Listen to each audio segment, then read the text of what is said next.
All right. We are live. Hope everybody can hear me. What is up? If you are on our YouTube page, BackerKit YouTube, or Facebook page, and you can hear me, say what's up in the comments and I will see it.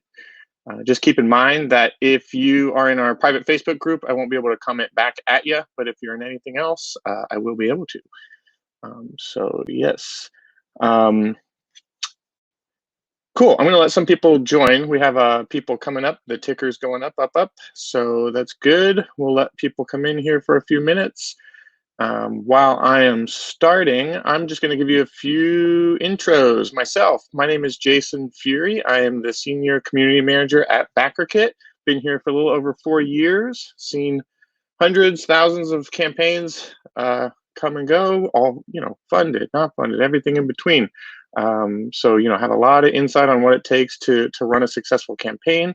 Our main focus here is obviously setting you up for success. If you have something upcoming or if you've done it before and you want to do it better, we're here to help. So we'll take any and all questions about that. Basically, the way this works, super simple. I'm just showing up once a week. You ask me anything you want.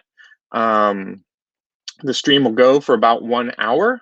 Sometimes we go over if we have a lot of questions. If we don't have a lot of questions, we go under. So I'm really here for you. So ask me as many questions as you want. No limit. I'm just going to answer them in the order I receive them, just kind of the easiest way. So like I mentioned, my name is Jason. I'm from BackerKit. BackerKit, we are a software company that helps crowdfunding creators manage data, make more money, keep your backers happy, have a smooth crowdfunding experience. And we have tools for people at all stages, before a campaign, during a campaign, after a campaign. I'll just give you some kind of high level understanding of what that is. So before you launch, we obviously have resources, kind of like what you're watching right now. We have a blog, we have roadmaps, we have guides, we have all kinds of stuff that you can dig into to kind of help prepare yourself for crowdfunding and do all the best practices to build your community, set yourself up for success, all that stuff. During your campaign, we do have a marketing service that helps run ads. It is something you have to apply for. It is relatively new for us as a company, so we can't accept everybody that comes through. And what I always tell people is it's not a replacement for building a community. We can't just fund your project. You have to kind of have something going on that we can make, we can make good campaigns great with that service if you qualify, but we can't build it from scratch for you.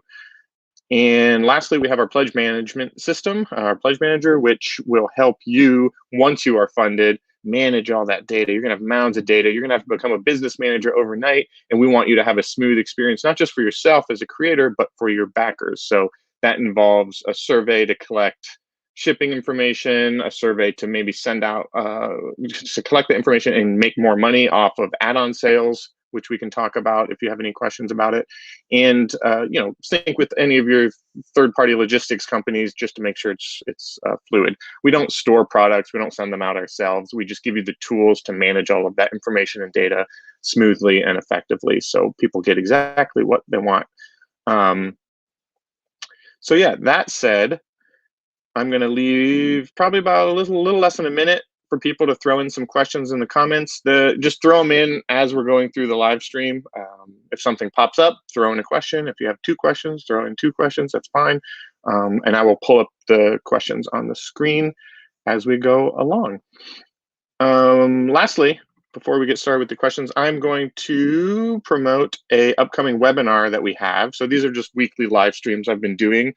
Just so people have a face to check in with and, validate if what they're doing is if they're on the right track or ask questions about crowdfunding in general or their specific project.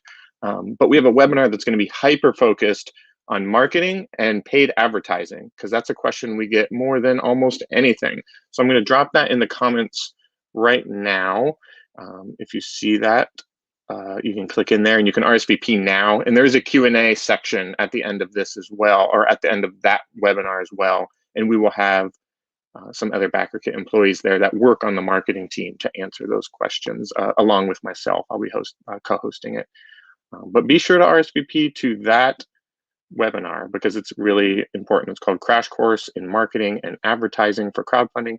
And that's going to have, I'm building the deck right now and it's shaping up to be really informative not just high level stuff, but also in the weeds stuff about like how it works. And I'm going to be debuting some really important resources about how to maybe DIY some stuff. Like if you want to do lead gen ads or something like that, like how, if you don't qualify for our BackerKit marketing service, what can you do to work on your current project and then set yourself up for success for your next project? Because yeah, sometimes, especially if you're a first time creator, sometimes it's hard for us to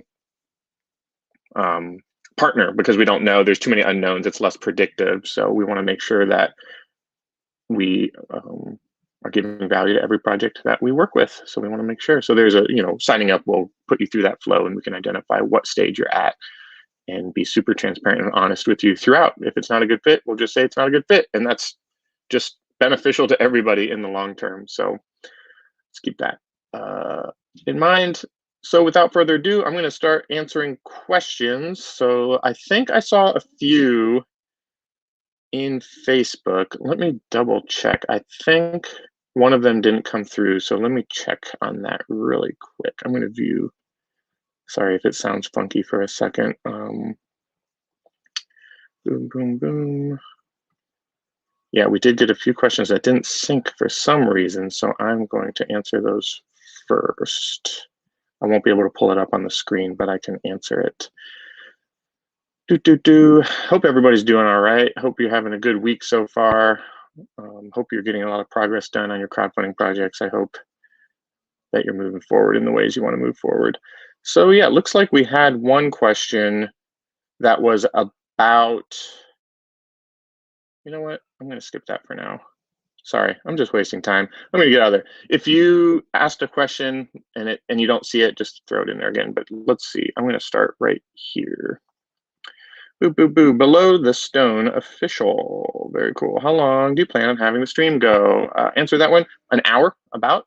Probably add some time because I'm rambling right now, so we can keep it going. What's up, Todd? Hello, hello. First questions from Mark, our expert question giver. Mark here. So first question, how do I make my Kickstarter page automatically change into a pre-order page button upon completion? So that's a good question. So what happens is when you run a campaign, it's all or nothing. So if you get funded, then your project's over and your campaign page turns into something called a spotlight page. Kickstarter calls it Spotlight, which is basically an archive of your page, but you get a few options in your dashboard within Kickstarter. And one of those options is to customize your button. So previously it would have said back now, and there would have been like a button or like a, there'd be reward tiers that you could pledge for. But you can customize the button and the color and the text to say like pre-order now, and then you can put whatever link you want in there. So you're going to want to log into Kickstarter, and it should automatically tell you like, welcome to Spotlight, and you've got some options now. And then one of those options, if you're on your page up top, it's like the top section. You get a new section on Kickstarter that's up top. You should have the ability to edit that. So let me know if you have any further trouble with that. But yeah, it's on your Spotlight page. And the link you would put in is obviously your BackerKit pre-order store, which is a feature that you get if you sign up for BackerKit. We're not just about like sending surveys and pledge management and all that stuff, but you can also have the option to open up a pre-order store, because some people might find your project later and want to bet like, oh man, I missed the campaign. I want to back this project. So you can direct those people somewhere. I've run 2 Kickstarter campaigns, moderately successful. One of them was around 35K. The second one was around 15K, with both of them swimming between 350, 450 backers. So those tools were really important to me. And I did get quite a few people. I think I have like 14 or 15 people in BackerKit, and I didn't even do anything. I just put that button in my Spotlight page, and then those people were just late adopters, and then they would pledge through BackerKit instead of Kickstarter at that point. So it's all about keeping your momentum going. That's very important. You put a lot of work into your campaign, and you don't want people feeling like they missed out. So you want to give them some incentive. And keep in mind, a lot of times the pre-order store doesn't always match the prices on the Kickstarter page. Sometimes it's MSRP or a little bit more, because you want to incentivize those early adopters in a way. So sometimes the core product might be a little bit more expensive in your pre-order store or keep it the same. I tend to keep things the same because the window's so tight. But it's up to you as the creator how you want to sell those posts. But be mindful of your backers that were early adopters and that were there from the beginning. Make sure you're not giving people something in your pre-order store that's even better that they can't get access to, because then those early adopters might feel upset about that. I'm like, hey, wait, I was there from the beginning. What's going on here? Cool. See, Vectus Sport here because we're launching next Tuesday. Congratulations, Vectus. Feel free to throw it in the comments. Send us a link to your preview page or whatever. I'd love to check it out.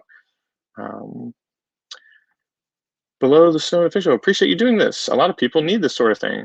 That's good. Good feedback. I appreciate it. I wish I had it when I ran a campaign. I'm doing this as an experiment. This is my 7th week in a row. I've just been doing it every Thursday. I might change the time to be a little bit earlier in the day. I have been getting some feedback from people in other regions saying they just can't get here. Obviously, it's later in the day for me. I'm Pacific time, but people in Europe are sleeping, so might be tough. So I might change it. I'm not sure yet. For now, we're doing it this way. But yeah, I appreciate the comment. Thank you. Our campaign has 10 days left. Yeah, again, feel free to link it up. Let us know.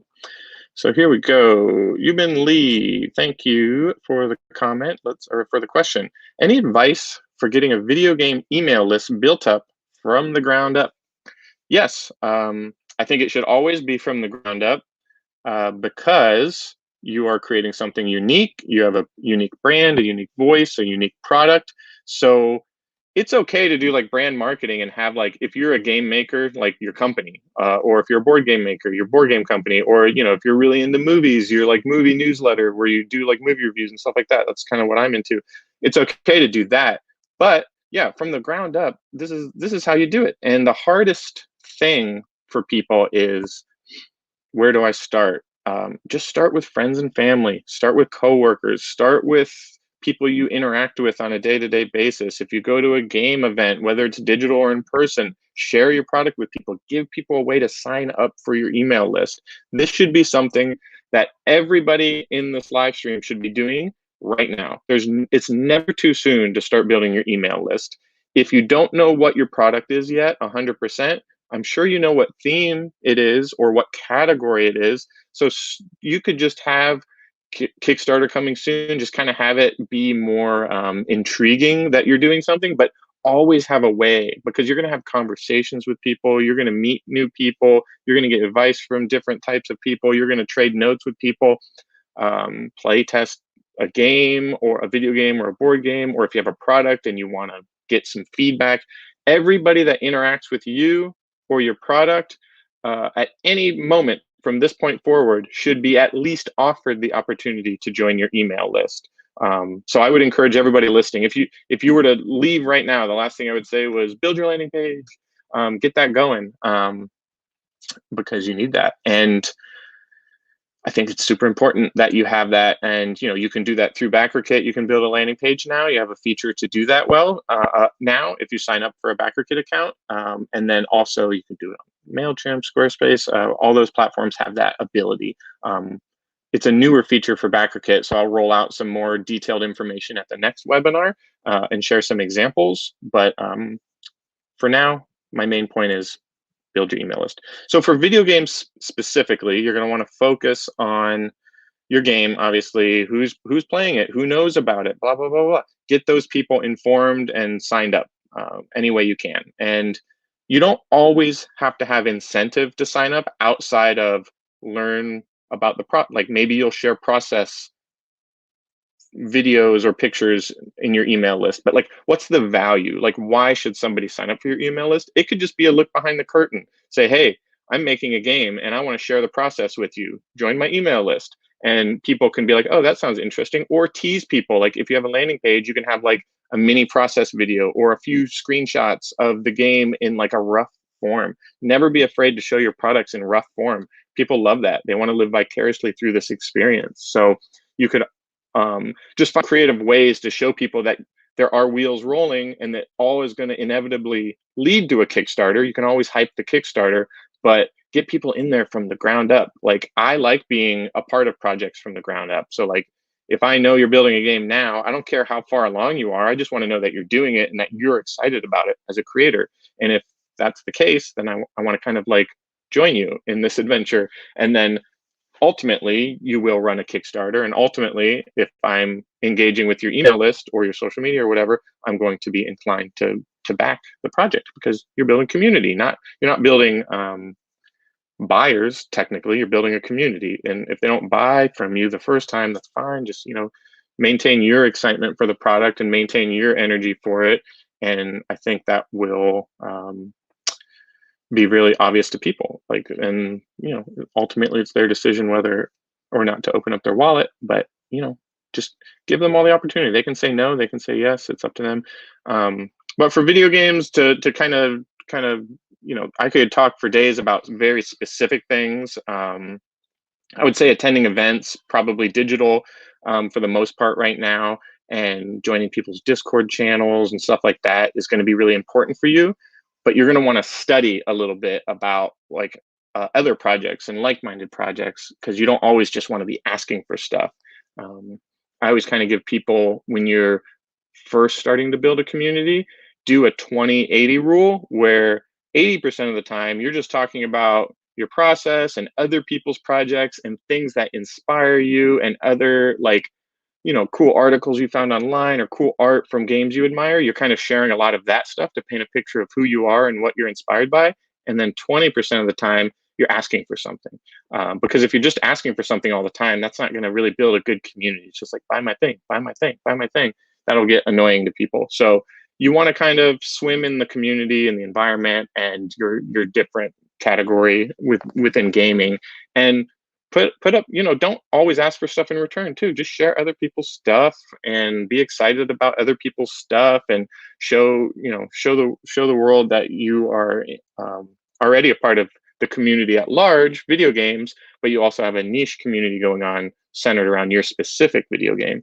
But yeah, find a good balance, because you don't want to, like, if people just showed up to your house and said, buy something, it's like door-to-door salesman. It's like, go away, like turn the lights off and hide.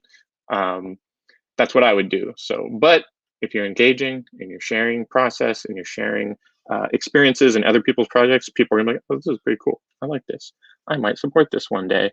So yeah, start now. If you have any more specific questions, that's kind of like a high level answer. Feel free to throw it in there. That's great though. I'm glad you're thinking about that. But yeah, start from the ground up. Start with whoever's sitting near you. Ask them, like, get in there. But don't spam places though.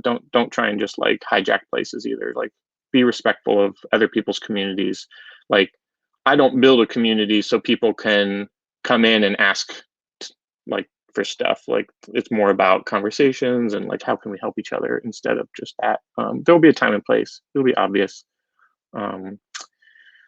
Cool. Mark's got one here. I'm in the final day of my campaign. I've upped my Facebook ad spend 100% for the day, but no end of campaign boost yet. What else should I be doing this late? Relaxing, celebrating, and you don't have to squeeze the orange until you get every piece of pulp. It's okay to drop your shoulders. It's okay to be like, I did it. My goal was met. I launched my project. My goal was to get funded so I can do a print run, and I want to build community around this game, and I'm very excited about it. I think right now you don't have to grasp at straws. Like, everything that you are going to do has probably already happened by now. This last day is more for those people that clicked remind me when this campaign's over, and you'll see some of them trickling in. But you don't need to be super aggressive or pushy or anything like that right now. I think you can just relax, celebrate the win, and set yourself up for building your surveys and getting ready to now put on a new hat. You got to take off your buy my thing hat and now put on your fulfill your promises hat, because it's now time for you to fulfill your promises, because you've just spent 30 days talking about what you're going to do.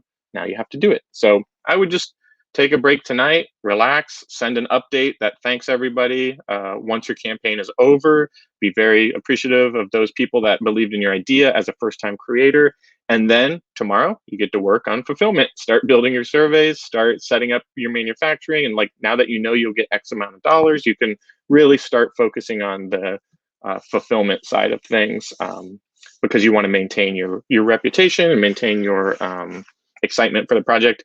And then just a caveat here, or just something to note, is the world's pretty wild right now with manufacturing and shipping. So like, be kind of transparent about this process. You don't have to hide stuff from people. Like, I'll be very transparent. My game is very late. I have a board game that I got funded over a year ago, and I still haven't delivered it. It's done. All the files are sent to the manufacturer. Everything's done. All the measurements and sizes, we've already paid them even. So it's like done deal, but they're just, manufacturing is all blocked up right now. So I have to constantly remind my audience, like, it's coming. I know this is hard. But there are going to be things that are out of your control. So you have to have a plan for like how to navigate that. So just be in really good contact with your manufacturer and make sure that anything that you learn that you think is relevant to your backers, let them know as well, so they can have a good expectation. But yeah, I'd say you did it. I'd say you can relax. Don't just start splattering money all over the place just because you only have a time limit. I think you've already achieved your goal, so you can celebrate that. You don't have to keep going as hard as it is, because you've been trained that way, right? Like, for 30 days, sell. But yeah, you're good. You can relax now. The concert's over. Now you got this after party time. So that's good. All right. At below, oh, we got some community going on. At below, the Stone official says, "How has your campaign gone?" Or so Vextus is asking how your campaign has gone. So yeah, feel free to. You probably have already. I haven't looked down the comments yet. Alrighty, yo, what's up? Not much.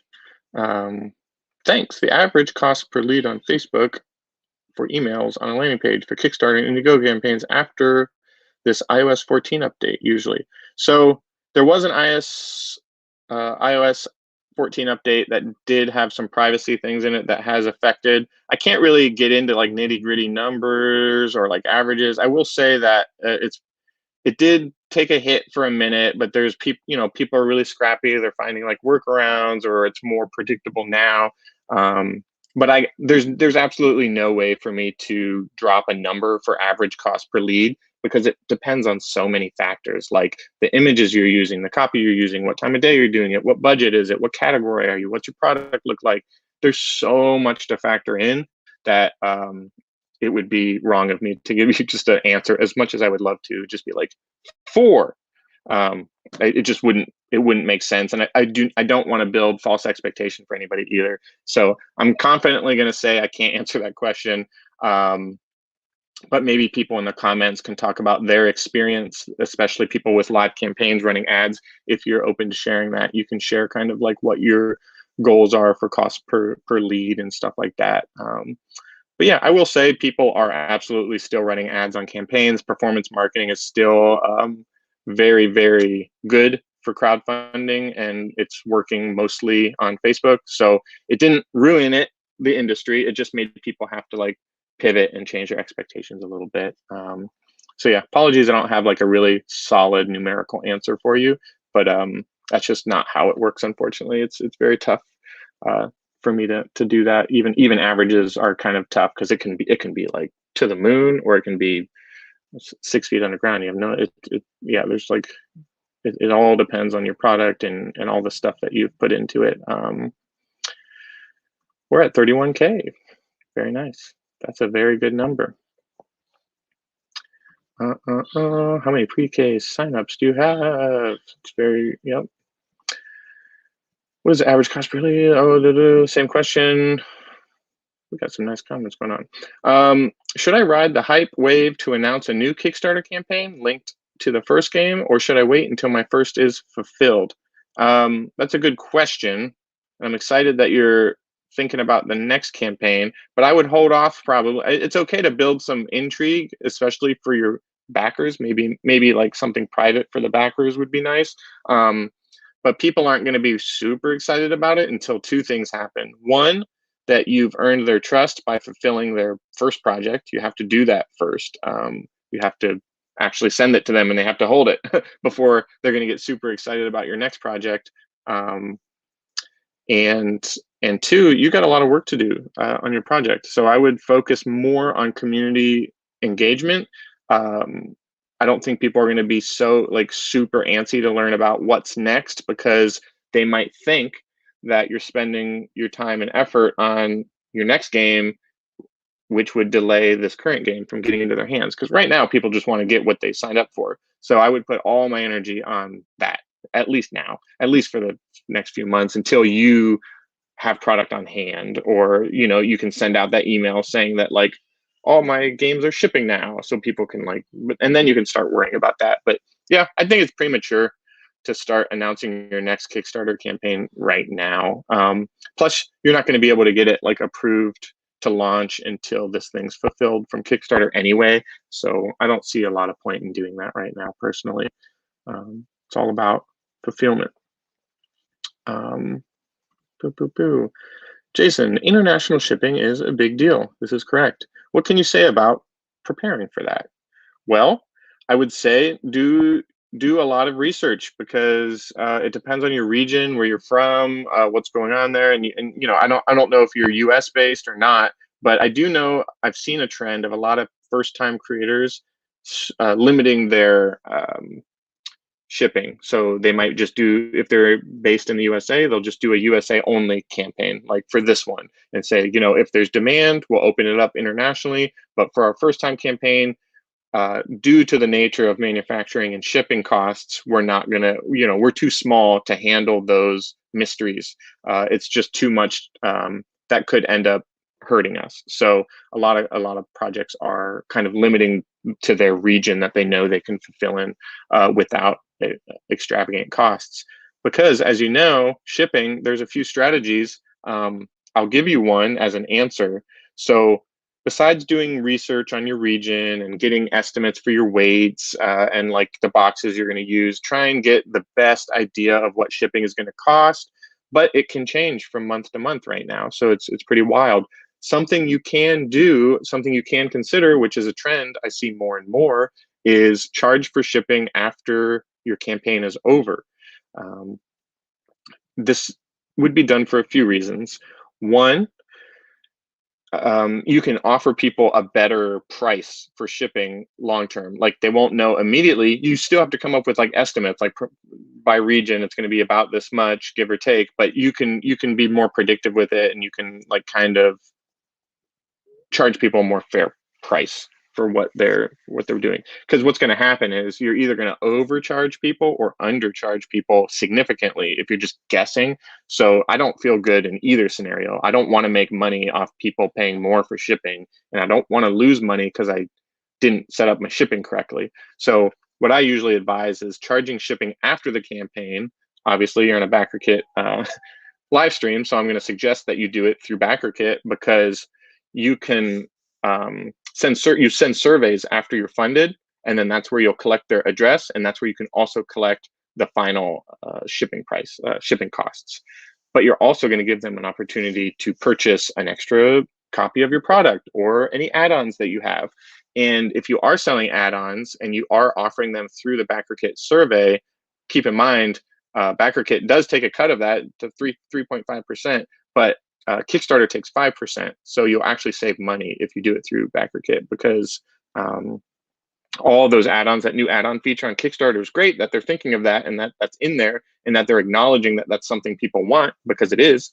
But they ultimately will be taking a 1.5% larger cut from that. And they also take like the cut from the shipping costs and stuff like that. So keep that in mind. And if you do charge shipping post-campaign, be sure to include it in your reward tier, like even in the description of your reward tier, that is what you're doing. Have a dedicated shipping section that says that is what you're doing. When you post updates, be sure to reiterate that when necessary. Whenever you're talking about shipping, be sure to mention we're going to charge this later in BackerKit, later through our survey. Be very, very, very transparent about it, and kind of like overemphasize it, because some people don't want to, if they're not privy to what's going on, they might, they get charged for Kickstarter, and then they'll get charged again weeks, months, sometimes over a year later through a survey, and they're like, what's going on? But if you're clear about it, transparent with your community, with your backers, then it shouldn't be that big a deal. Yeah. So I hope that helps you. So really preparing is just doing your due diligence with your margins and your numbers and your shipping, and kind of leave yourself a buffer for the unexpected, but also consider like alternate methods. If your campaign's already going on and you already have a plan, then that's not much help, but you know, for future that might help. But yeah, for international shipping, it's just you know, it's going to be expensive no matter which way you cut it. It's just always the case, even before the pandemic. So you just have to like plan for it, and don't overthink it too, because like I offered my projects internet, like the whole world, it was just open to everybody, but I'm based in the US, and my marketing and the email list I built was pretty much mostly in person, and it was mostly US based. So I actually had very minimal international purchasers. I think maybe 6 to 7% of my backers were not based in the US. So I didn't mind. It wasn't going to really hurt me or help me that much with the shipping. So I just kind of did my math on it, and then sent them, you know, then it worked out. But different projects are different. You know, the more you make, the more backers you get, that changes. Can be answered here. What is the average perk or reward value? For instance, $300, $600 for most successful 500K campaigns. Oh, that's an interesting question. So what is the average perk or reward value? For instance, $300. I mean, value, I'm guessing you're saying like reward tier, like what are you offering your product for? I will say I talked to Kickstarter recently, and they actually said that between $25 and $50 is the sweet spot for like most like backers to purchasing ratios. The higher you go up, the less likely it is to succeed. Even for 50K projects, it's not necessarily about the average, like just the one or two rewards you have. It's that you have options for other people. So let me go back a little bit. Like, to me, a really great reward tier structure is going to be a $1, like just because you want to see this project succeed and you want to give us a high five, do like a really low barrier of entry reward tier. That way they can get your updates. They'll get emailed every time you do an update. And if you're using BackerKit, you can reach out to them later and they can up their pledge. So just because they pledged for $1 doesn't mean they're completely out. You can upsell them later, or maybe they're just waiting for all those add-ons to be revealed or all those stretch goals to be revealed. So you can do that. The second tier is just your base item, which I think typically between $25 and $50 is like a sweet spot for a lot of things, but obviously depending on your product, that can go up higher. I know some really big projects, definitely like some board game projects, are definitely like the base game is like $120. So it all depends on your product and your category. But let's say you got your low barrier of entry, your basic tier, then have some form of a deluxe tier. That's the base game plus a little something extra that's probably exclusive to Kickstarter, like maybe a different box or an expansion or something like that. And then after that, have like a super wild experimental tier that's maybe like 2 or 3 or 4 times more than the base tier, that includes extra perks that are revolved around your game. I'm not saying like shirts and mugs and stuff, things that will heighten the experience of the product. Like, you know, I don't know. I can use board games as an example. It can be expansion packs. It can be player pieces or player packs or custom cards or, you know, stuff like that. Or maybe like game mats that aren't necessary, but it will make the game better if you play it. So my point is, give people a lot of flexibility, but don't overwhelm them with too many options. I think that's kind of the sweet spot. But yeah, as far as averages, I think $300 to $600 is super high from what I've seen. Like, to me, that would be a red flag if I'm like, this is $300. Like, whoa. I've only backed a few things for $300 on Kickstarter. But you know, if it's a bike or something, that's different. Like, you can't help it. It has to be alive. It's like an e-bike or something. But yeah, it's kind of your job to figure out your margins, figure out what your expectations are. Like, are you trying to break even and just get to manufacturing? Are you trying to make a big profit? Like, we all want to make $1 billion, but you have to be realistic. Especially if you're a first-time creator, you have to set boundaries for yourself. And really, what I tell people, this is a bit of a tangent, I apologize, but what I always tell people is, when you're in the early phase of crowdfunding and you have your idea and the light bulb goes off, and you're like, I'm going to crowdfund this. I want you to like write down why. Like, what problem are you solving? Why are you why? Like, why are you going to crowdfund this thing? Write that down in less like a sentence or two on a post-it, and then put that post-it on your computer, and that's your North Star. Don't lose that energy and that excitement, because a lot of people get super money hungry. I'm not saying you do, but a lot of people, once they make a buck, they want $2. Once they make $2, they want $4. Once they make $4, they want $8. And you just kind of get like frothy about it, and you're just like, blah. So like, try and maintain like a semblance of the very naive you in the beginning, when you just want to put something cool into the world, and follow that track. That's not to say don't be opportunistic, don't follow cool leads, don't pivot if you see an opportunity and your community is asking for it. Don't like ignore that, because you could totally find a better path that will make you more money. But yeah, try and think about that. So that's my tangent's over. But yeah, as far as average perk reward tier, I can just say, yeah, I'll say anywhere between 25 and $120 is probably like the most success I've ever seen, because it stacks and it gets more and more and more and more. I rarely see projects that cost over a few $100 do really, really well. They are out there, but they're far and few between. Some of the most successful things, like recently we just partnered with like a tabletop RPG, and it was like $60 or something, but it made like $7 million or more. I think it was even more than that. So it doesn't have to be an expensive product to be a big hit. Like Exploding Kittens, for example, that game didn't cost $300. That game was like $20 or something, and they still made millions of dollars. So it's more about the momentum that you can build and the community that you build before it that is going to come show up. And then if they do show up, then you'll get put into like a little bit more of an algorithmic state, and you can then just kind of have a party about it. But yeah, figure out what your expectation is and try and stick to that. Boom, boom, boom. Okay, question. BackerKit seems to always have ways of helping creators. Thank you. I hope so. But how can we as creators help you guys in making our campaigns more successful? That's a good question. I appreciate that question. So feedback is always appreciated. The very act of running your campaign and then working with BackerKit is very appreciated, because everything that BackerKit has done historically and everything that we're doing today and beyond is all based on creators. We don't have like a think tank room where we're just coming up with wild ideas about how to help creators. We're learning from people that are actually doing it. So every time there's a successful project that we watch, and every time someone partners with BackerKit and uses our services and then gives us feedback, or has some scrappy new idea, or wants to experiment, and it's like, an interesting experiment that like, I want to solve this problem and do this, but I just can't. Like, the more you interact with BackerKit and ask questions and share your wacky ideas, like the more we're going to be able to help the next person.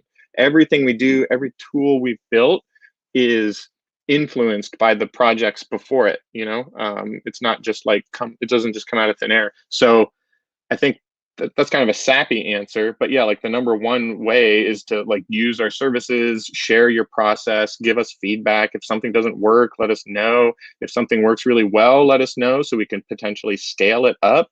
Because we don't reply to like, we don't respond to like every little request, but if your request is the same as this person and this person and this person, we take notice of that, and we do track all of that stuff. So if it's something that comes up quite a bit, then we can use that to influence our next decision, and like, what's the next tool we're going to build? Because we're not going to stop building tools, because the world is, it's ever flowing. Like the ecosystem, the crowdfunding ecosystem is changing. It's not the same as it was 10 years ago, and it won't be the same 10 years from now. So we have to adapt and change along with it. So any opportunity you get to share your experience as a crowdfunder and a creator will help us immensely. So we can, because the whole goal is make it easier for the next person. We're going to learn, we have trailblazers that are doing it right now, getting funded, but the next person shouldn't have to go through the same mistakes that you did, or at least be aware of the mistakes that are ahead so they can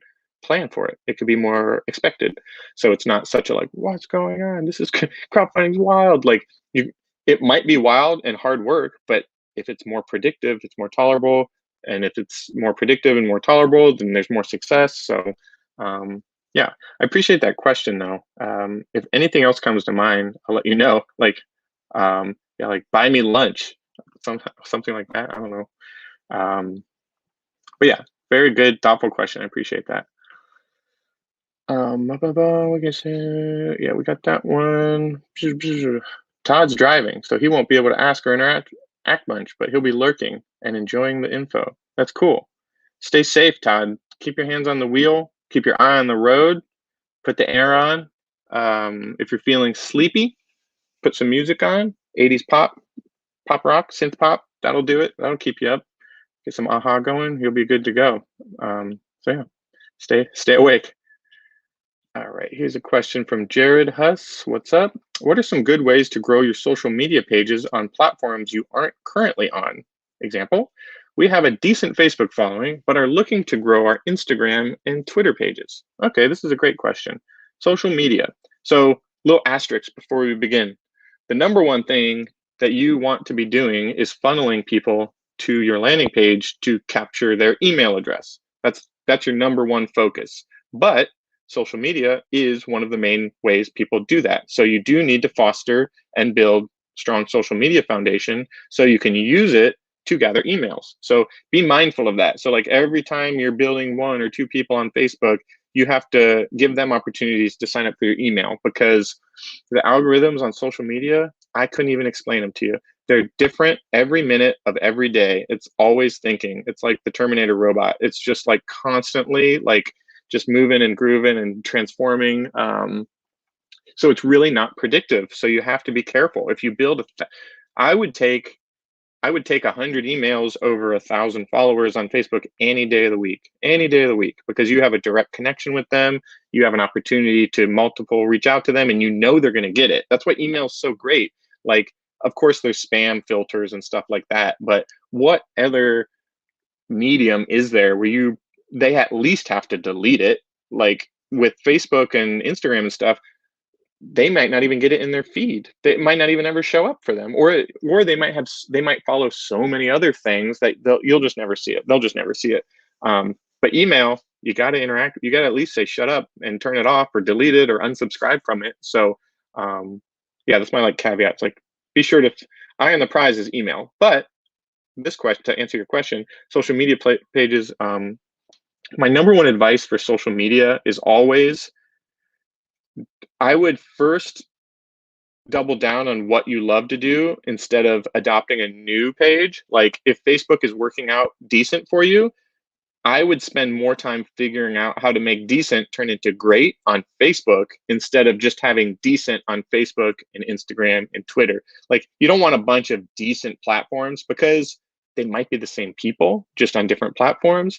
If there's not a lot of action going on, it might not be as intriguing to people. But like, I would take a really jamming Facebook group over a decent like TikTok, Twitter, Instagram. Like I'd rather have one really good group or social media outlet instead of 5 decent groups, if that makes sense.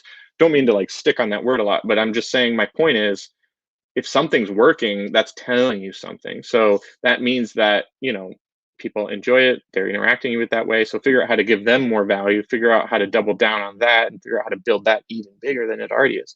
But you do want to get a little bit of variety. I always encourage people to try a new social media every once in a while, because you never know, the trends are different. Like TikTok wasn't a thing a few years ago. So I would never have recommended that, but now I'd be ridiculous not to.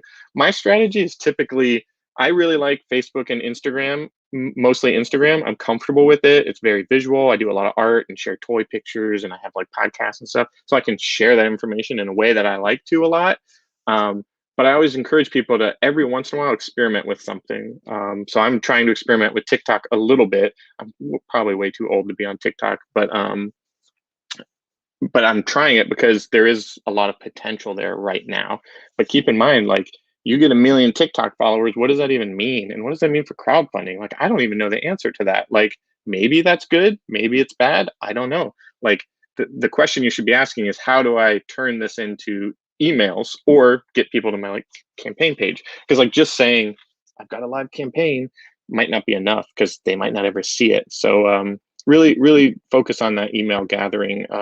Like if you haven't yet, I would put my energy towards how can I creatively get people on my Facebook existing to turn into emails? And I would be looking at that metric instead of more followers. It's a trap though. They want you to think more followers and you just get like zombified about it. More followers are always good, but more emails even better. So I don't know if that fully answers your question. I think good ways to do it is to just, honestly, the way these algorithms work is just to be consistent, clear, and post as often as you can. You don't have to go wild with it, but like if you want to build a following, you have to post stuff somewhat regularly, because a lot of things that get pushed up are from people that have interacted with you. So if you only post once a month, that number of people that interacted with you is going to be really small. But if you throw stuff out there once a day, a couple times a day, people are going to interact with you more, and it's going to tell those platforms like, oh, there's something going on here. There's like a little party going on. So maybe we should push it up, because like if it does somewhat well, maybe it can do really well, and they know that. But I can't tell you exactly how these social media things work. But yeah, I would just be really consistent, map it out. I do know that for Facebook and Instagram, a little hack, it's probably obvious. I might be the last person to know about this, but if you're on desktop, you can actually schedule posts on both Facebook and Instagram. And this is the first time you can do that natively through the platform itself. You used to have to do a third party like Hootsuite to schedule posts, but there's always some kind of weird disconnect. The hashtags, or if you added somebody, it wouldn't always work.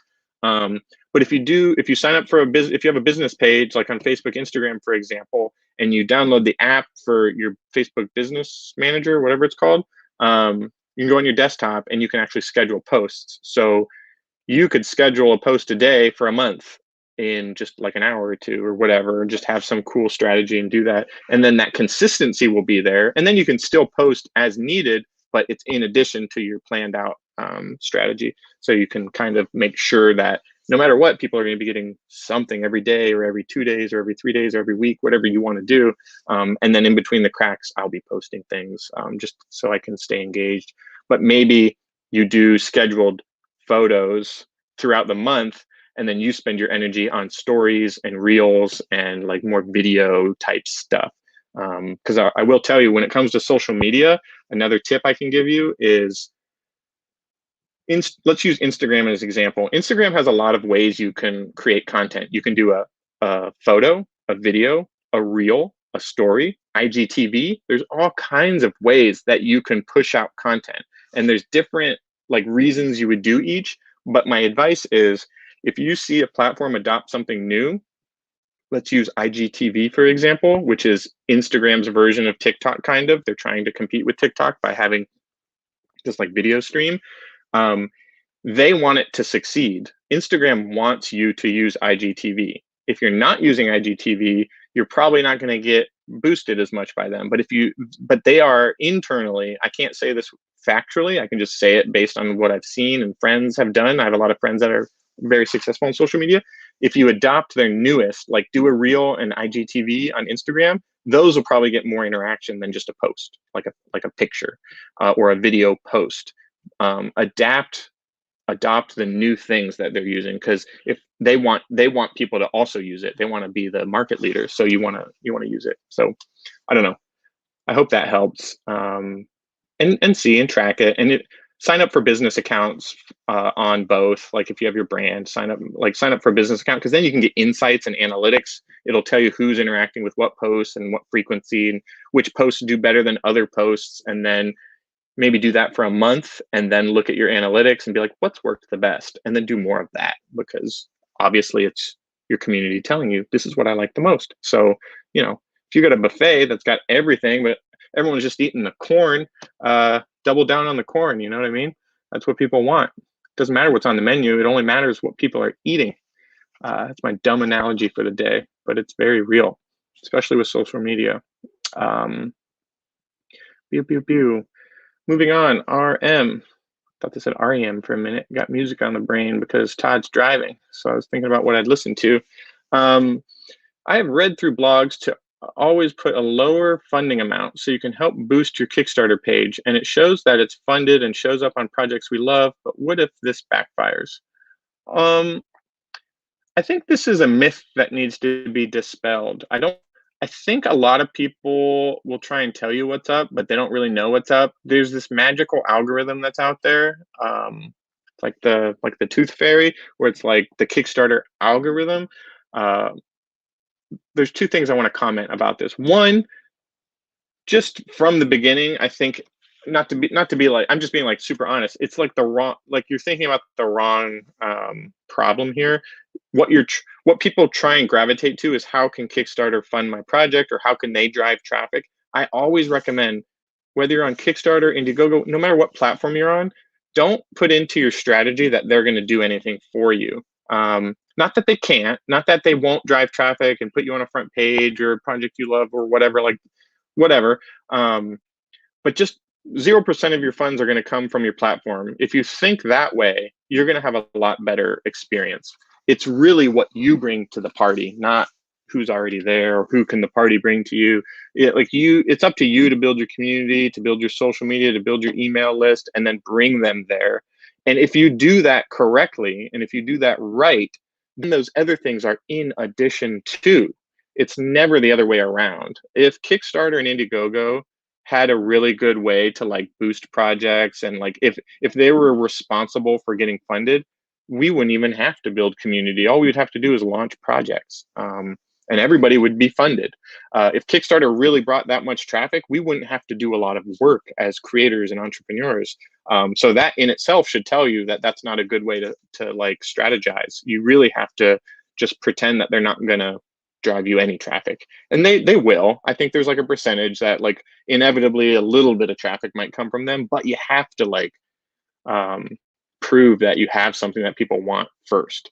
And so it's not, I did talk to someone at Kickstarter about this. It's not getting funded that gets you on the list. I could make a Kickstarter project right now and make my funding goal $100. And then when I launch, I can back it for $100 on my friend's account. That's not going to put me anywhere on Kickstarter. It'll say funded immediately, funded in 5 seconds. Holy cow. That's not how that works from what I've seen. It's more about how many people are coming to your project and backing and commenting and interacting in what amount of time.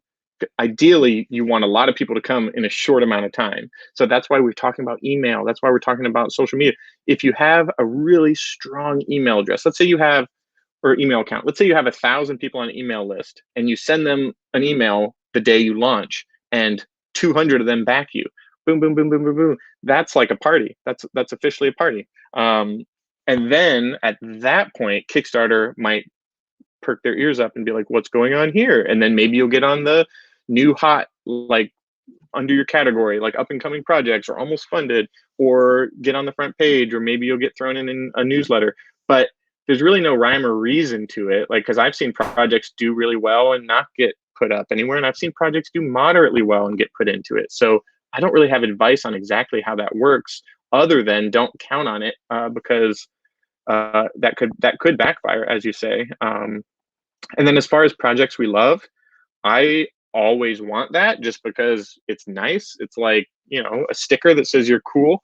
Who doesn't like that?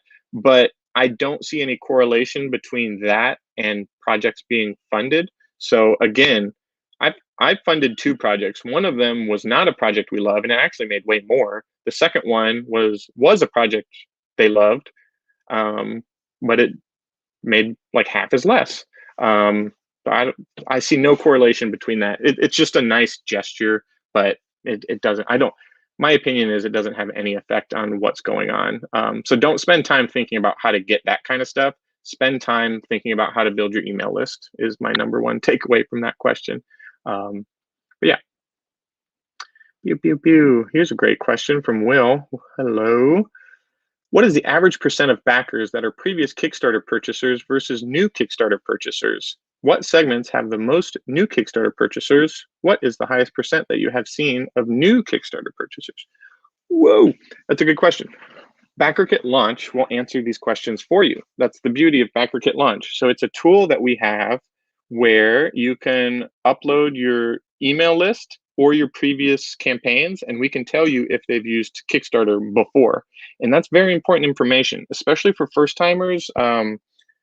If you're building an email list, you want them to be educated on how Kickstarter works. If they don't know how Kickstarter works, their chances of backing you is going to be hard. They're just going to be like, what is this? Because it is not Amazon.com. It is very different. You have to choose a reward. You have to like go to a page, choose a reward tier, and then maybe pick add-ons now, and then get a survey later to confirm your order. Like there's so many like moving pieces that you need to educate people first on how crowdfunding works.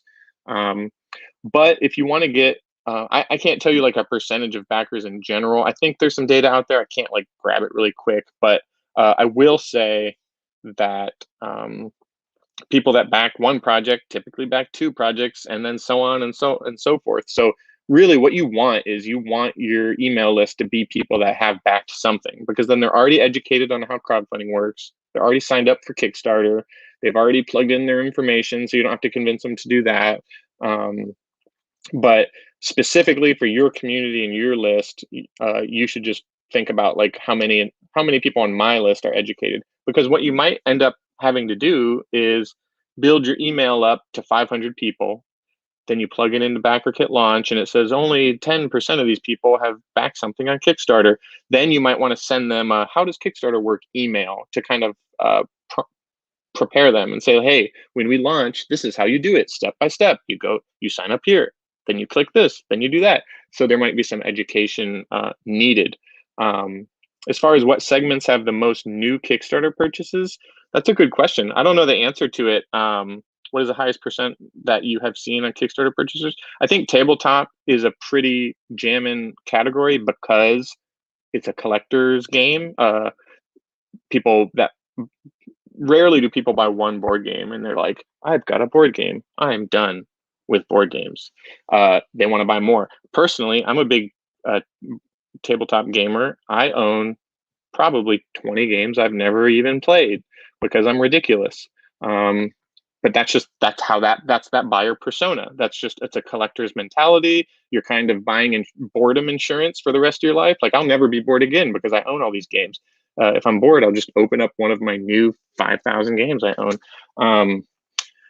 So yeah, I would say think of things that are like repeatable. Like if you buy a bike on Kickstarter, you're probably good for years. You're not going to buy another bike. If you buy like a full kitchen cup set, you're probably not going to back another cup set. People don't get hooked on that kind of stuff. Think about things that are more repeatable or collectible, like enamel pins can do really well. I've noticed publishing's doing really well right now. It's actually having kind of a little golden age, because you buy one comic, ooh, this was a good comic, I want another comic. So try and think of products that are repeatable and collectible, and that's probably where you're going to find your highest percentage of repeat purchasers. So yeah, I don't have like a more thorough answer for you on that. I'm happy to like look into that a little bit. I do know you can go to some stats on Kickstarter's website and get some insights there. They're actually pretty transparent. They do like a yearly update where they kind of like let you know how different categories are doing. I don't know if they specifically tell you if they've backed before. Maybe. I think they might. But yeah, I would have to dig around for those answers. But that's a really good question. Yeah, thanks for that. Mark says, today I had a famous UK artist offer to write a song about my game. Amazing for marketing. But any other ideas for abnormal marketing strategies? I mean, yeah, I think the key there is if the artist is famous, even if it's regional or UK, and they want to write a song, let them write the damn song, because in turn, that's going to mean they're going to share it with their audience. Because the ultimate goal is for you to get access to other people's audiences. If I build an email list, it takes me 2 years to get 700 people on my email list, and then we have a way to connect, or we can trade like newsletter placements. That's great, because then you get my value and they get their value. But it's not great because my list wasn't built for your product and vice versa. So you kind of want to find people that are like-minded. Like if I made a board game about movie culture. So if I see another gamer that made a board game about movie culture, specifically like 80s, 90s retro stuff, that might be worth a trade, because we've probably built a very similar audience. But if it's just somebody that's like an audience about music, people that might be into this person's music might not be into board games, and vice versa. Who knows? Maybe they are. I think it can't hurt, but I would temper your expectation. But yeah, as far as like abnormal marketing strategies, I don't know. I would stick with the tried and true stuff. That doesn't mean you can't be creative, but I would try and be creative within existing like methods, like your email and your social media and stuff like that, and showing up more, giving FaceTime to video content, stuff like that. I would just get, find ways where you can connect with people and like talk to people, do a AMA, ask me anything session with your fans or something like that. And I think there could be some interesting ways you could do that, but I'd have to think about it for like, because I could suggest some abnormal ones, but the question is, will they help? I'm not sure. Yeah, I don't know. So that's kind of a dud of an answer. Sorry, but I think that's fun though. Let me know how that goes. I'm curious how that works. I'd like to hear that song if they do it. That's cool. You got that Wild West theme though, so there's a lot of potential for some music there. That sounds pretty cool. Pew, pew, pew. Thank you for letting me post the link. Perhaps another idea for the stream might be to review Kickstarter pages. Yeah, that's a good idea. Yeah, somebody like maybe I could do a survey, like share your preview page with the understanding that we'll put it up on a live video and we can kind of comb through it and talk about best practices. That was actually an idea I had for like a specific webinar through BackerKit, which we actually haven't done yet. Just like go through what does a good page look like and what does like a bad page look like. So maybe a few examples of like a good page and a bad page. I will take note of that. That's definitely a good idea if that helps. Oh, wow, we're jamming. We got a lot of questions. So we are at time, but I can chill for a little bit because there's still some more questions. And I ranted for at least 7 minutes in the beginning. So I'm going to keep it going here for you all. Is it most cost effective to do add-ons via BackerKit rather than as part of backing tiers via Kickstarter, I'm guessing? Or does simpler tiers typically fund easier? This is a great question. You're thinking about the right things. Thank you, Brian. When in doubt, I always tell people simple sells, make it simple, especially if you're a first timer. These people might be coming to Kickstarter for the first time. So anytime you add layers of complexity, it might be a turnoff, or there might be paralyzed with too many options. And like, have you ever like, I'm saying like a lot, but have you ever had a day off, but you haven't had a day off for like a month, and then you end up just thinking about what to do, and then the day's over, like you don't actually do anything? It's just because you like paralyze yourself. Like, I could watch a movie, but that'll be 2 hours. I can go to the park, but that might be an hour and a half. And then the sun goes down and you're like, what just happened? Oh my gosh, this is a living nightmare. I think the same thing happens on Kickstarter pages. Sometimes there's too many options. I'll see tiers that'll be like the game, 2 games, 3 games, 4 games, 5 games, 6 games. I'm like, why are you doing this? Just make it an add-on and BackerKit later. So to answer part of your question, simple. Keep it as simple as possible. Like I mentioned before, I'd say the sweet spot is between 3 and 5 or 6 tiers, if possible. 1 to 5 tiers, maybe. Low barrier of entry, $1. Base tier, deluxe tier, super special weird tier. Like, to me, that's the sweet spot. If there's just like 4 really clear like ladders, and make them just enough apart so like maybe somebody would like, oh, it's only $7 more for that one, maybe I'll just boost it up a little bit. So I would think about that. And in my experience, the higher deluxe tiers that offer something exclusive for Kickstarter or maybe an expansion, those always perform better. They've always performed better. So I have my base tier, but then I had it like for my last project, I had like just to buy the game tier, I think it was $29, and I had a $37, and then I had a $49 one, which was like my deluxe thing. And that one by far exceeded all the other ones because people on Kickstarter want the whole shebang. You know, they wanted to just, if they're there and you've already convinced them and they're familiar with it, they usually go for the higher one. Not saying it's like hundreds of dollars more, but just kind of like stagger it a little bit. And then cost effective to do add-ons via BackerKit rather than as part of the tiers on Kickstarter. It is absolutely more cost effective to do it through BackerKit. Not saying that because I work at BackerKit. It's just a number. It's just simple math. BackerKit will take 3.5% off your add-on purchases, if you sell that stuff, Kickstarter will take 5%. So I mean, it's just cost. It's a definition of cost effective. So there it is.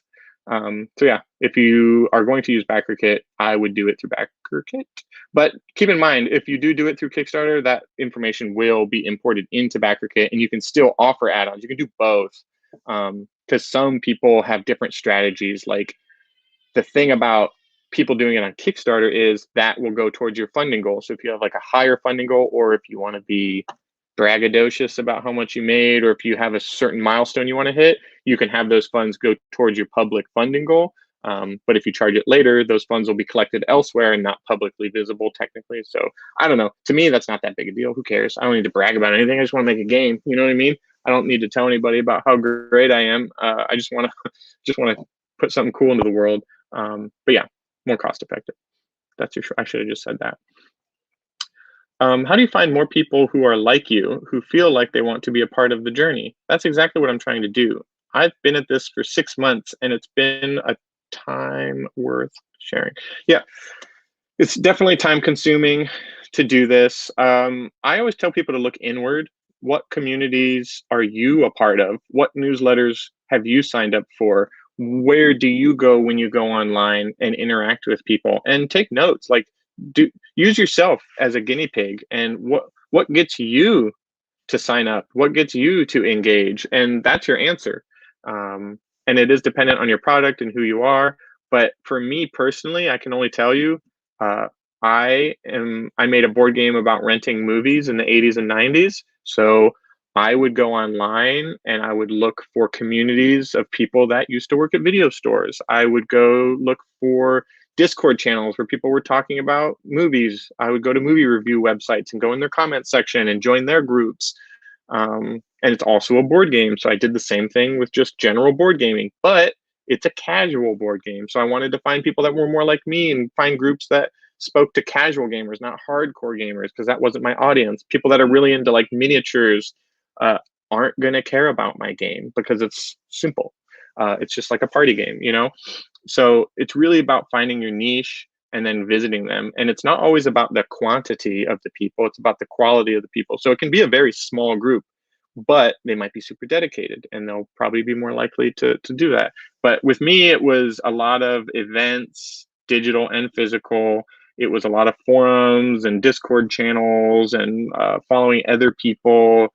And it's challenging, and doing social media updates that would try and pluck people. But yeah, that's definitely challenging. So I'd have to learn about your product and your specific journey and see. But yeah, there's a lot of opportunities digitally right now. You can join live streams and different calls, or not calls, but like, you know, I know Discord sometimes does like live chat things and stuff like that, and Twitch. But yeah, you just got to put yourself out there and attend these things, and you know, it'll take time. Just it'll be 0 people some days, it'll be 10 people some days, it'll be 1 or 2 people some days. Just keep at it. It will add up, I promise. Don't be disenchanted if it's not, you know, if you're getting anybody to sign up, that's your indicator that it's working. So if you have 0 people, I'd be worried. Then we'd have to have a heart-to-heart about what's going on. But if it's just a few here and there, that's completely normal. And then once you start sending messages, they're going to unsubscribe. Completely normal. That's fine. Don't worry about that kind of stuff. A lot of people hesitate to send emails because they'll get unsubscribes. But to me, every person that unsubscribes from your list is like a favor, because they're not going to, if they're not going to take an email from you, they're not going to buy anything on Kickstarter. Come on now. So it's just a way to refresh and nurture, like actually sending content as a way to like nurture a really solid email list. But yeah, I think you just got to spend some time thinking about what you do and where you like to go and hang out, and then look at that and see how you can like do that and copy people. Like, ask other creators, like find creators that already did what you're trying to do, at least within your category, and just reach out to them and say, hey, what'd you do? How'd you build your list? And yeah, you'll see. I like to do content marketing also. Just my last like part is, if you have a cool theme, like if you're doing a video game about like dogs that can fly on jetpacks, like do cool drawings of that stuff and like share it with your community and make a blog post. But the key is to always have email opt-ins on everything you do. So like if you write a blog post, there should be a pop-up or at the bottom, or the call to action at the bottom should say sign up for my, like, want to learn more about this dog that rides a jetpack, sign up for my email. And then you could, you're kind of passively trying to get people to sign up because you're doing something you like I'll do a podcast and maybe shout it out every once in a while, or I'll do different types of content, maybe a live stream, and then at the end of the live stream and the beginning of the live stream I say sign up. There's all kinds of things you can do. Just provide value for people, provide experiences for people, provide insight into the process for people, and always bake in your email in every action you do. Everything you do from this point forward should be sign up for my email. Like, you'll do all, it's all free. Like, you're providing content and value for people. The least they can do is sign up. But if 1 in 100 people signs up, that's success. That means you're onto something. Thanks for answering my question, by the way. No problem. That's why we're here, Q&A. I love it. Are there any books or YouTubers that you recommend on crowdfunding, or more specifically tabletop gaming crowdfunding? BackerKit all day long, buddy. YouTubers, I don't know. I mean, there's some people I follow. Nothing, I've never found anything that's like gets me super excited about crowdfunding. Maybe that's just opportunity there speaking, but yeah, I'll have to think about that a little bit. I actually don't follow a ton of people specifically about crowdfunding. It's more just about like their projects and their board games and stuff. But yeah, we're going to try and do more of that as a company here. And then specifically tabletop gaming, you're going to want to go to Facebook groups. Like, we have our Facebook group, which I know you're part of, but there's like 20 other ones you could join. So start digging around Facebook, and you can message me on Facebook. I have a few recommendations of ones that I know I like, but those are good. Not places to spam or anything, just places to interact and ask questions and stuff like that. But yeah, for tabletop, it's all about Facebook groups, and I think that's kind of like that's kind of like king for learning how to do it, not necessarily for getting backers. Those are two very different things. Ooh, anonymous Facebook user asked, did you print your game in the US? I'm currently manufacturing my game in China. So no, it is not in the US. So that's why I'm having difficulty, because there's a lot of issues right now. It was closed for COVID for quite a while as well. So that pushed us back. But yeah, not in the US. Maybe I could have, because it's such a small print run. But I'm so deep with this manufacturer. They've already done all the molds, and they've done a lot of the stuff is done. It's just they're just not manufacturing it. So I'm just kind of in this limbo phase, which is not great. I see some comments in here. Bum, bum, bum, bum. Nice. I like to see this community involvement here. People chatting. Thanks, Jason. We're shipping to 10 international countries. Cool. Nice. Yeah, this is a comment later for main reward. Yeah, 25.50 for main reward, like base level for sure. But it all depends on the product. Yeah. Here's B Art Wigs or Burt Wigs. I'm not sure. Bear Twigs. This could be so many things in one. Maybe clarify what it is. I'm going to go with Bear Twigs because that sounds fun. The video game campaign for Sacrifice skipped physical rewards entirely in the Kickstarter tiers and encouraged backers who wanted physical goods to go to BackerKit instead. What are your thoughts on that? Yeah, I don't know. That's not something I recommend or like have seen a lot, but they are, yeah, that's a strategy that they're experimenting with. This kind of goes into that question from earlier, like, how can I help? It's like doing weird experiments. I think that's part of it. Like, we'll have to learn from this and look into it and see what's up. But yeah, if it's like, sometimes I've seen RPGs or comic books do like digital stuff and then save the physical for later. I've seen that before. Not super common though. I would always encourage selling physical items on Kickstarter, and then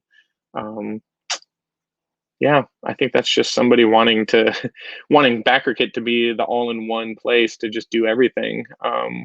That's interesting. But yeah, I don't have a ton of thoughts about it other than that. Here's a question. How often should you email your leads your email leads and backers. I know, oh wait, how often should you email your email leads and backers? So two separate things. I know weekly is good for before it launches, but what about during the campaign and near the end? So this is all dependent on your community, which is a simple answer, but I would say a good consistency is before you launch, you have an email list. You can do whatever you want. That's your email list. Like some people just build an email list to promote their Kickstarter. Some people build an email list to interact with their community regularly. I've been experimenting. I was doing it every other week. I'm probably going to transition to once a month just because personally I don't have the bandwidth to do everything I'm doing in life plus all those newsletters. I would say before you launch, if you're way before you're launching, I would say at least once a month, reach out, show something about the process or give an update and build some hype. But then there's that unique window of time, maybe a few months before you launch, where you're going to want to use BackerKit launch to kind of build your hype. And then baked into BackerKit launch is the consistency that we see works the most. Like you should message this many days before you launch, this many days before you launch, the day you launch, 3 days after you launch, 3 days before your project's over. BackerKit gives you all of that. Like we just synthesized all the data from every creator that we could get our hands on, like what works the best, and bake that into BackerKit launch. So during that unique window around your launch, you would want to follow that. Once you're funded, your backers, I would say a minimum of once a month. I'm really bad at this. I do once a month for my backers, but maybe I should have done more. I'm not sure. I'm trying to find ways to be positive because I'm going through like a crisis with my manufacturer. So I'm kind of, I think one depressing update a month is plenty. I'm still excited about it and maintaining that in my updates, but it is hard. So I would say if you have a solid plan and your manufacturing is working better than mine, I'd say every 2 weeks to once a month would be good. Let people know you got to work on stuff and get it going, and they'll let you know if they want more. They'll message you, they'll comment, they'll say, "Hey, what's up?" People actually have the ability on Kickstarter to request an update as well. So if it's been a while, people can start pushing a button that says, "Hey, let me know what's up," so you can kind of get a prompt. But yeah, I think my short answer for after would be every 2 to 3 weeks is probably healthy. Once a month, if you're in the thick of getting stuff done, is fine. But yeah, don't go over a month without updating your backers, even if nothing's changed. Just say, "I'm here. I'm working on this thing. It's happening. Thank you." Yeah. Gustavo, what would you recommend for campaigns with a very low budget? Well, I'm not sure specifically what this question is about, but what would I recommend? I think if you're a first timer, I think having a low budget's great. You can go through the process. You can learn how crowdfunding works. You can probably get funded and have one under your belt. So I would just start thinking about just the process, like how you're gonna go, how you're gonna go about interacting with your community, and like if it's a low budget and you're probably gonna get funded, or you're confident you have enough to get funded. Just start thinking about the community interaction you're going to have and how to build excitement and stuff like that. So I think there's a lot of opportunity there. I actually always recommend something I wish I did when I made my board game. I made it very complicated. It's in a VHS box. It's got a board. It's got 3D pieces. We reach our stretch goals, which make like little VHS tapes, and like manufacturing was kind of I should have done this for my 4th or 5th project. I should have just done a card game at first and had the funding goal just be like $2,000 or $5,000. But yeah, so I don't know. I think it's good. If low budget campaigns are great. I think it's a really good way to get your foot in the door, validate that you can do something, go through the crowdfunding experience, because then that's the best educator, the best teacher you can get. Like, while I think I help people, I hope I help people, but going through the process yourself is priceless. Like I can't compete with that because you're going to learn so much, like how to set up your page, how to interact with your audience, how to manufacture your thing. Like everything you do is just going to like supercharge you to do it again. And your second project is just going to be that much better for it because you're going to be like the you after your first project is just going to be so much stronger. And that advice goes to people that don't get funded too. Like if you run a project and you don't get funded, you just got school for free. So dust yourself off, learn from your mistakes, learn from your community, pivot where you have to, and try again. it doesn't mean crowdfunding isn't for you. It just means that you didn't get lucky on your first try. You know, it's like you don't just go to Vegas and win $1 million thrown at the craps table. Maybe every once in a while somebody does. Like a Exploding Kittens walks in, he wins $1 million. You're like, look at that guy. I'm gonna do that. And then 5 billion other people don't do that, and you're like, oh. But it's fine. Just go. It's free education. That's like me saying, hey, you want to go to college for free? Of course you would. So yeah, just keep your positive attitude. If you made that Post-it note I told you to and slapped on your computer, just keep thinking about that. Like that's eye on the prize. Yeah. So I don't know. That's my gushy stuff. That's my gushy moment stuff. 3.5%, 222. Pay me around. What's this one?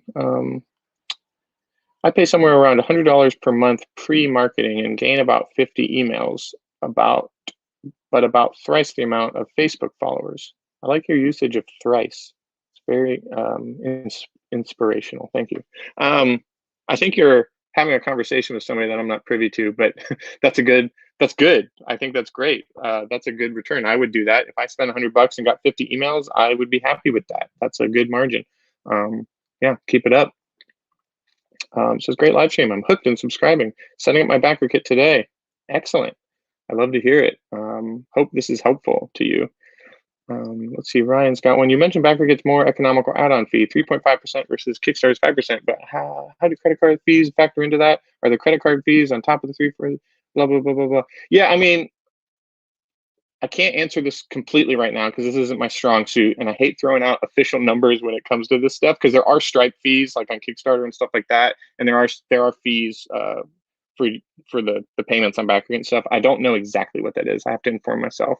But yeah, if you're doing like your margin building, I would just add a little bit there, because that's just how everything works. There's always like some processor fee, and I don't believe that factors that into there. I think Kickstarters might. I don't know, but I'm not super confident answering that question, so I'll have to get back to you. Feel free to send me an email, and I can actually like properly follow up with you on that. If anybody wants to send me a question or email, you can just shoot me a line at jason@backerkit.com. Or if I didn't fully answer your question, we can take it offline and I can give you a better answer because, we're live, we're hot. So I don't want to just quickly answer what I think the answer is because there's like, I might be wrong. So I don't want to give you false information. Yeah, it's not like a ton, but it is, every dollar counts. So I get it. I think that's it for comments. Yes, we went over a little bit, but I'm happy to do that. This was a fantastic session. There were some really good questions thrown out there. Appreciate the chatter and the comments between people. And then, we got one last one. Last one. Side games. Is it okay to have mostly digital rewards for a video game? It's a small campaign, 2,800. And how big of an email list do I need to have that smaller campaign? Having mostly digital rewards for video games, fine. Like that's how it works. A lot of people, the reward is like a Steam code. There might not even be a physical game because like just the nature of the way indie games are going right now. I mean, how many of your favorite games these days even have a physical edition? It's very limited. So yes, it's okay to have mostly digital rewards. You don't have to think of like stickers and mugs and you don't have to have physical items if your product doesn't require it. So yeah, it's totally fine. It's a small campaign. And how big of an email list do I need to have for a small campaign? This is a really good question. So obviously, we like to encourage people to get an email list. I will say I can confidently throw out that like 5 to 10% of your email list, if you follow best practices to build it, will turn into backers statistically. So you're going to have to do the math on your base reward tier, like how much does your base game cost, and use that as your like key metric versus how many people are on your list. So you should really be figuring out how many backers you need to get funded and I would do the math on like how many people have to buy my base tier for me to get this funding goal, and you can kind of like measure it and weigh the differences. I've seen, if it's a small project, you don't need a huge email list. Like I always encourage people to build email lists, but I'm not saying it has to be thousands and thousands of people. I've seen people get funded with 100 emails because their goal was $500 and they knew exactly who was on their email list, and they knew they would come and deliver. Now that 5 to 10% conversion rate, that's when you kind of stretch it out and have like hundreds or thousands. But if the smaller your email list is, the more concentrated it is. So that 5 to 10% is probably going to be higher, potentially 20, 30, 40% conversion rate, because it's more niche, more tight. So keep that in mind. But you know, the general rule of thumb is 5 to 10% will convert. If you think that, you got to do your math. So if you need 100 backers, you should probably have 1,000 emails, which sounds scary. If you just can't get to that point, I would encourage you to still go through the process and try, you know, do your best and get your ducks in a row. If you want to run ads, if you want to send emails, if you want to do social media, like still give it a try. But yeah, I would say if you have a small goal like that, just do your base tier math, and I think you can figure out like a number that you'll feel safe with. Oh, we got Ludi Creations here. Thanks, Jason. Awesome. Yeah, Ludi Creations is great. We've boosted with them at Essen. I miss those days. Seems like lifetimes and lifetimes ago. We'll get back to it one day. But yeah, fantastic having you here. I appreciate it. And that's time. We went over a little bit, but I'm cool with that if you're cool with that. And we will return next week. But last shout out for this webinar we're doing. This is one of the bigger webinars we've done, and it's all about marketing and advertising. What is an Essen? I don't know anymore. I don't even know what it is anymore. Something to do with, I know there's potato salad and peanuts after hours at the booth, and a beer cooler, I remember. I think that's what an Essen is. Potato salad. That's my answer.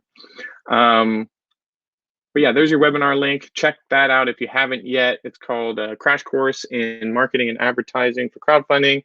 And I'm going to be bringing on Alex to help me co-host, and Martin Poole from, he's got a Facebook group called Board Game Exposure, works at BackerKit.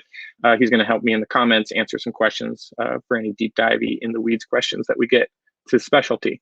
But yeah, looking forward to the webinar myself. So is Fair Twigs. Is that right? I don't know. Fair Twigs. I'm going to go with it. The world I want to live in. Fair Twigs. Until next time, I appreciate everybody showing up, and best of luck on your progress with your upcoming crowdfunding project. I want to see these all get funded. So yeah, see you next time. Later.